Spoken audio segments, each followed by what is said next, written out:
గౌరవ పిసిసి అధ్యక్షులు పార్లమెంట్ సభ్యులు రేవంత్ రెడ్డి గారు, గౌరవనీయులు అఖిల భారత కాంగ్రెస్ కమిటీ సీనియర్ నాయకులు, అఖిల భారత కాంగ్రెస్ కమిటీలో ఎన్నో పదవులు అలంకరించి ఈరోజు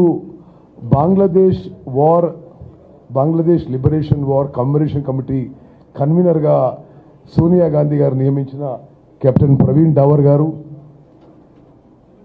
గౌరవ సిఎల్పి నాయకులు బట్టి విక్రమార్క గారు, గౌరవనీయులు పెద్దలు, a distinguished soldier and a military leader we have in our midst today, Lieutenant General A.R.K. Reddy, Param Vishish Seva Medal, Ati Vishish Seva Medal. He has very kindly consented to be with us on this occasion and deliver his address. Ade vidhanga ee కార్యక్రమం AICC programmes implementation committee chairman Mahesh Reddy గారి ఆధ్వర్యంలో ఈ కార్యక్రమం నిర్వహించడం జరుగుతుంది. నేను ముందుగా ఈరోజు మనకి మెయిన్ స్పీకరు బంగ్లాదేశ్ వార్లో పార్టిసిపేట్ అయిన లెఫ్టినెంట్ జనరల్ ఏఆర్కే రెడ్డి గారి గురించి రెండు విషయాలు మనవి చేస్తాను. వారు భారత సైన్యంలో 1960 నుంచి 2000 వరకు 40 ఏళ్ల పాటు భారత సైన్యంలో వారి సేవలు అందించారు. He was commissioned in the Bihar Regiment, one of the finest infantry regiments of the Indian Army. War experience. Being from the infantry, a frontline soldier, he took part in all the wars of 1962, 1965, 1971, India peacekeeping force in Sri Lanka, Kargil operations in 99, and anti-terrorist operations in Punjab, Northeast and J&K. He was associated with various peace accords signed by the Government of India, namely Rajiv Longowal Punjab Accord, Assam Accord, Mizo Accord and the Bodo Land Accord. As a Chief of Staff of Eastern Command and Northern Command, dealt with a large number of national issues of strategic national interest and also chaired discussions with the highest level of national security agencies directed at China border question, particularly McMahon Line and the basic concepts of line of actual control LAC with China and LC line of control with Pakistan. Kargil operations. Had the opportunity of planning, monitoring and the conduct of the entire Kargil operations. National recognition awards, recipient of Param Vishish Seva Medal from the President of India for outstanding service in operational areas.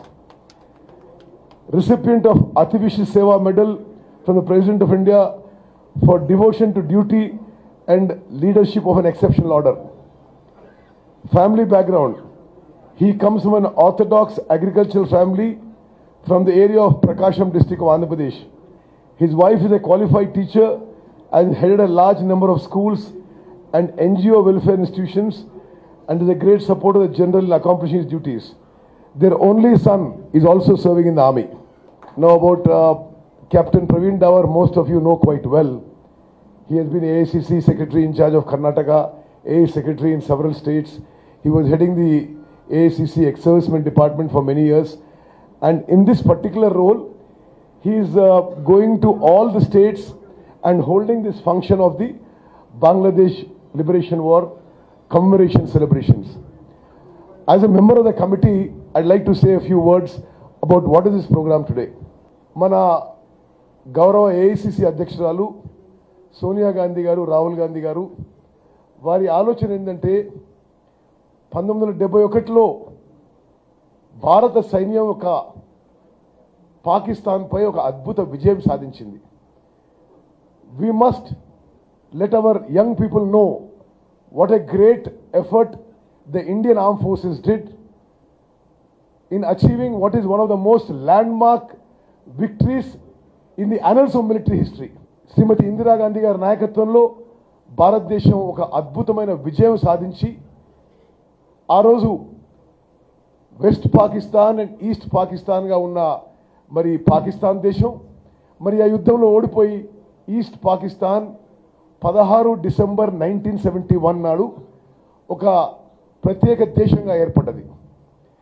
So ఆ సందర్భంగా అది 16 December 1971 జరిగింది కాబట్టి ఇది 50th year కాబట్టి ఈ 50th యానివర్సరీగా అన్ని state and district క్యాపిటల్స్లో ఈ యొక్క కార్యక్రమం నిర్వహించి మన ఒక సైన్యం యొక్క మరి out standing super contribution to the defence of the country ఒకసారి మన అందరం ఒకసారి జనంలో మళ్ళీ తీసుకుపోవాలి.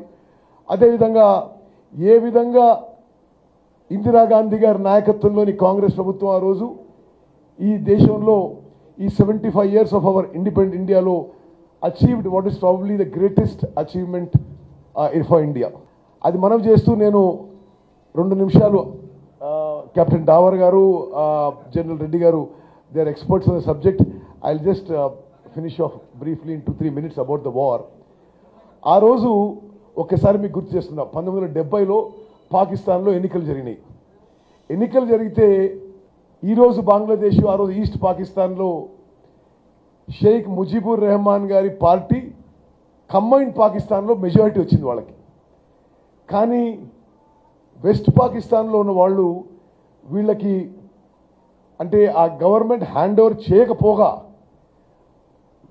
పాకిస్తాన్ వాళ్ళు వాళ్ళ సైన్యాన్ని మరి 26 మార్చ్ 1971లో దింపి ఆపరేషన్ సర్చ్ లైట్ అని ఒక ప్రొసీజర్ పెట్టి బంగ్లాదేశ్లో ఒక జెనోసైడ్ మొదలుపెట్టారు. అవుపడ్డ జనాన్ని చంపేయడం, ప్రత్యేకంగా హిందువులని, intellectuals, military leaders, political leaders, academicians, mass genocide they started on 26 March 1971. అప్పుడే బంగ్లాదేశ్, అప్పుడు ఈస్ట్ పాకిస్తాన్ వాళ్ళు ఇక మేము పాకిస్తాన్ దేశంలో ఉండదలుచుకోలేదు, ఇది మరీ అన్యాయంగా జరుగుతుంది అని the east Pakistanis revolted against the west Pakistan and declared themself a separate country. అప్పుడు వాళ్ళు ముక్తి బాహిని అని ఒక మిలిటరీని ఏర్పాటు చేసుకొని 26 మార్చ్ 1971 నుంచి వాళ్ళ ఈ ఆర్మీ మీద ఫైట్ మొదలు పెట్టుకున్నారు. అప్పటి నుంచి ఈ పాకిస్తాన్ ఆర్మీ చేసే ఊచకోతని జెనోసైడ్ తట్టుకోలేక 1 కోటి మంది 1 crore Bangladeshis came to India as refugees. అప్పుడు ఇందిరాగాంధీ గారి నాయకత్వంలో ఆ రెఫ్యూజీస్ని యాక్సెప్ట్ చేయడం జరిగింది, వాళ్ళకి అన్ని విధాల ఏర్పాటు చేయడం జరిగింది.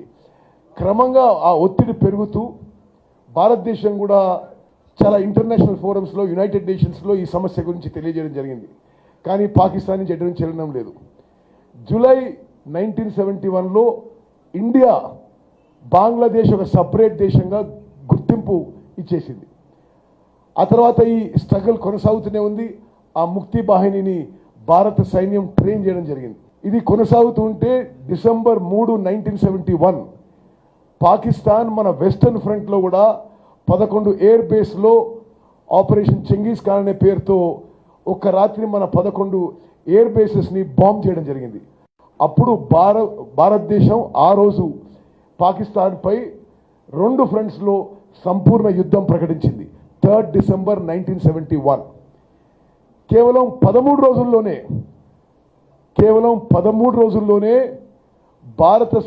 పాకిస్తాన్ సైన్యాన్ని కంగు తినిపించి decisive victory Indian army scored over the Pakistan arm forces.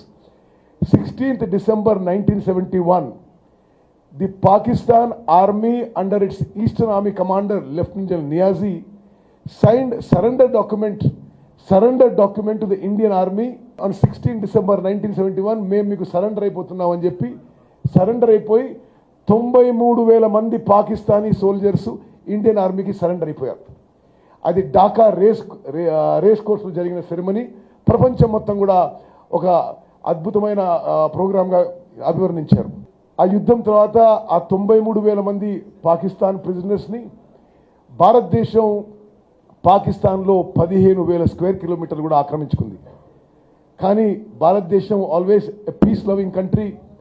1972లో Bhutto గారు పాకిస్తాన్ నుంచి, ఇందిరాగాంధీ గారు మన నాయకురాలు ప్రధానమంత్రిగా ఒక సిమ్లా అగ్రిమెంట్ సైన్ చేసి ఈ 93,000 మంది పాకిస్తాన్ సోల్జర్స్ని వాపసు ఇవ్వడం జరిగింది. అదేవిధంగా ఈ 15,000 స్క్వేర్ కిలోమీటర్లు కూడా వాపసు ఇవ్వడం జరిగింది. ఈ యుద్ధంలో భారత సైన్యం, భారత వాయుసేన, ఇండియన్ నేవీ ఒక గ్రేట్ రోల్ ప్లే చేశాయి. ప్రపంచ హిస్టరీలో, as most of you know, I was also in the military, National Defense Academy and then Indian Air Force. ప్రపంచ మిలిటరీ హిస్టరీలో ఒక అద్భుతమైన విషయం, ఒక దేశాన్ని పూర్తిగా ఒక 13 రోజుల్లో ఓడించడం, సరెండర్ చేయించడం, అది 71 వార్లో జరిగిన విషయం మనం చేస్తున్నాం. ఇప్పుడు మనం చాలా యుద్ధాలు చూస్తుంటాం. అమెరికా ఆఫ్ఘనిస్తాన్ కానీ, ఇరాన్ ఇరాక్ కానీ, అమెరికా ఇరాక్ కానీ, అమెరికా వియట్నాం కానీ, ఎంత పెద్ద దేశాలైనా మరో దేశాన్ని ఓడించడానికి నెలలు సంవత్సరాలు కొనసాగుతూనే ఉంటుంది. ఈ బ్యాక్గ్రౌండ్లో మీరు ఆలోచన చేయండి, 13 రోజుల్లో భారతదేశం పాకిస్తాన్ని డిసైసివ్గా ఓడించి ఆ దేశాన్ని విభజించి 93,000 సోల్జర్స్ని సరెండర్ చేయించిందంటే ఎంత అద్భుతమైన విజయం. ఆ రోజు ఇందిరాగాంధీ గారి outstanding leadership was a major contribution for the victory of India. It was a Congress government headed by Jagjeevan Ram was the defense minister, Indira Gandhi was the prime minister. America లాంటి దేశాలు ఎంత ఒత్తిడి పెట్టినా భారతదేశం మీద లెక్క చేయకుండా మరి మన సైన్యం యుద్ధం చేసి గెలిచిన విషయం ఒకసారి గుర్తుపెట్టుకోవాలి. అమెరికా ఎంత ఒత్తిడి చేసిందంటే బే ఆఫ్ బెంగాల్లో మన దేశానికి దగ్గర వాళ్ళ మిలిటరీని కూడా పంపించడం జరిగింది బెదిరేయడానికి. అయినా ఏమాత్రం బెదరకుండా అదరకుండా భారతదేశం ఇందిరాగాంధీ గారి నాయకత్వంలో ఇండియన్ ఆర్మీ అవుట్స్టాండింగ్ ఎఫర్ట్తోని పాకిస్తాన్ని డిసైసివ్గా డిఫీట్ చేయడం జరిగింది.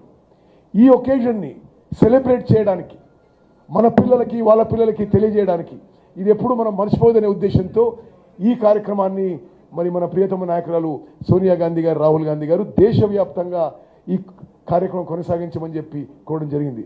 దానికే కెప్టెన్ ప్రవీణ్ డావర్ గారు అంతటా తిరిగి ఈ కార్యక్రమం చేస్తున్నారు. కెప్టెన్ ప్రవీణ్ డావర్ గారు మరి వారికి I also on behalf of Telangana PCC and Congress party in Telangana I heartily welcome you, sir. We all look forward to your very interesting talk on the 1971 war. Thank you very much. ఈ కార్యక్రమం ఏర్పాటు చేసిన ప్రతి ఒక్కరికి మనస్ఫూర్తిగా ధన్యవాదాలు చేస్తూ ముంచుకుంటాను. జై హింద్, జై కాంగ్రెస్.